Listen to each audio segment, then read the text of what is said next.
Chris, Tom. How you doing? Hi. Kasabian.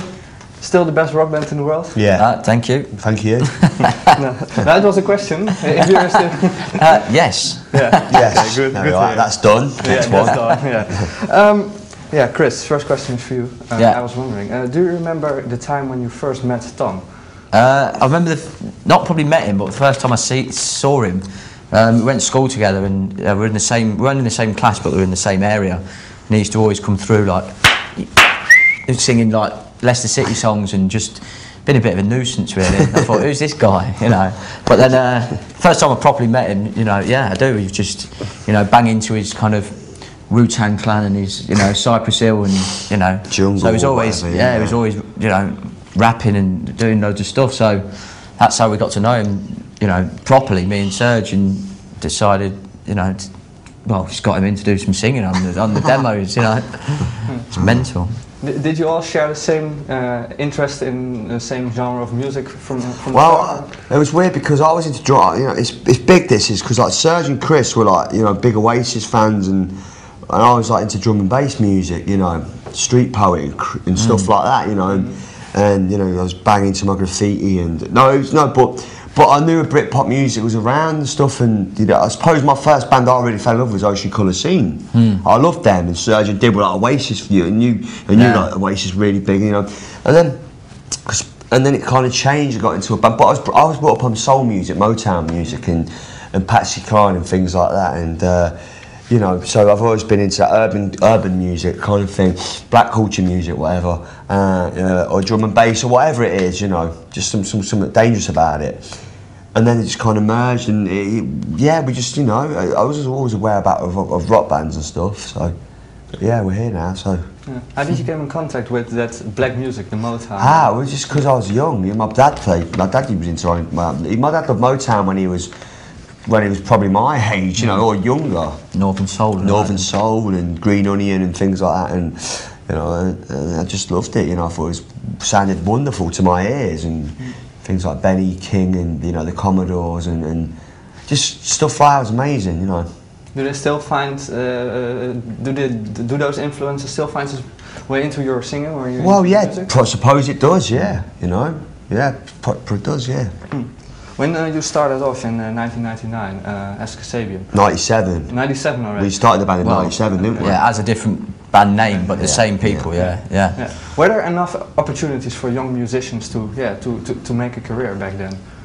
I don't know. I don't know. There's a lot of people in bands trying to get signed, and to a major label, it was like 1 in 175,000 bands was getting signed to a major label. So there's a lot of places to play. You know, if you wanted to go out there and play, there was a lot of places, but opportunity to get a record deal was very, very slim and small. You know, and when we went to the record company, when we had some interest, you could see all the buckets of CDs and tapes. You know, even cassette tapes, that's how long ago it was. People were desperate, weren't they? People were desperate, but they'd listen to 10 seconds of it, and if they didn't like it within 10 seconds... In the bin. And that was it.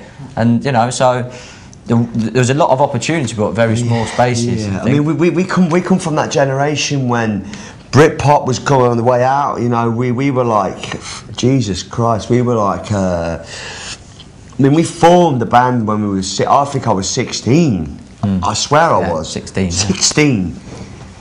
And we all were, I imagine. And Britpop kind of died out in '99, didn't it? You know, because on its way out, kind of thing. Because Robbie Williams took over, and that was the death of, you know, the Britpop thing. And he had such an amazing period of great guitar music, like Radiohead, Supergrass, great British guitar bands, of course Oasis, and you know Blur, you know the I ain't got to name them. And everyone, you know, was waiting for, you know, was everyone who I kind of knew was in a band. It hit a point in England or Britain or UK or wherever when everyone was in a band, and everyone was trying to do something, because that was the way the influx of guitar music. That's how people wanted to think they could do it. But I suppose a bit like the '60s, you know, like the Mersey beat, there was thousands, there was loads of bands from Liverpool, and it's broken. You know, everyone wants to be in a band, and that's what happened. So yeah, there you go. Do you know what happened with the very first demo tapes you ever recorded? Demo tapes. So I remember writing a song. It's called My Dream. It's pretty basic. It's a bit like a lullaby song. And my brother played on the guitar. My brother played lead guitar. John James didn't he? And it was pretty good, man. You know, My Dream. I think it was My Dream, and we did it at Charles Keane Studios because Serge and Chris were doing this. Just basically bullshitting, weren't you? Your way around it, and just didn't want to go to work. They were like trying to find time to get home. And I got the bus. I remember getting the 185 bus on the back seat with a guitar, meeting my brother with the guitar, me coming. Yeah, it was called My Dream, and it was great. I mean, it's so young. I don't know who's got that. You got it, dear, but Serge has got it, he said. I ain't got it, no.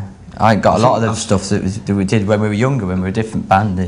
Not the same band, but different kind of era before we got signed. I think that was in 1997 we cut that. Yeah. And Keeley was on drums, wasn't he? Yeah, our keyboard player, who's now our keyboard player, he's actually on drums for us when we first started out. It's massive, yeah. So, and we didn't have a lead guitarist, so Tom's brother came in, who was like 15 at the time. Yeah, John, he was great, he's amazing, my brother. Does he still play the guitar? He does now, he's a family man and that, he's younger than me, but he's an intelligent kid, and he dips, he's good, but he just weren't meant to be, you know. Probably the band would have been completely different and we were killing each other, but I love him, you know, dearly, and it's one of those things, you know. It was the first demo we cut, and then Dib, you got to know this guy called Scott Gilbert in Leicester. Did work for him, and then we started cutting our demos there, didn't we? Yeah, I worked in the studio for 2 years in Leicester, so I could get us like cheap time in the studio, and you know, I could do, when we didn't have anyone in the studio, I could work on the tracks and bits and bobs. And Christmas Eve 1998, I think or 97. 98 you brought 98. Yes, you brought Break Free over and Shine On. Yeah, it was 3 and something else. I can't remember what it was.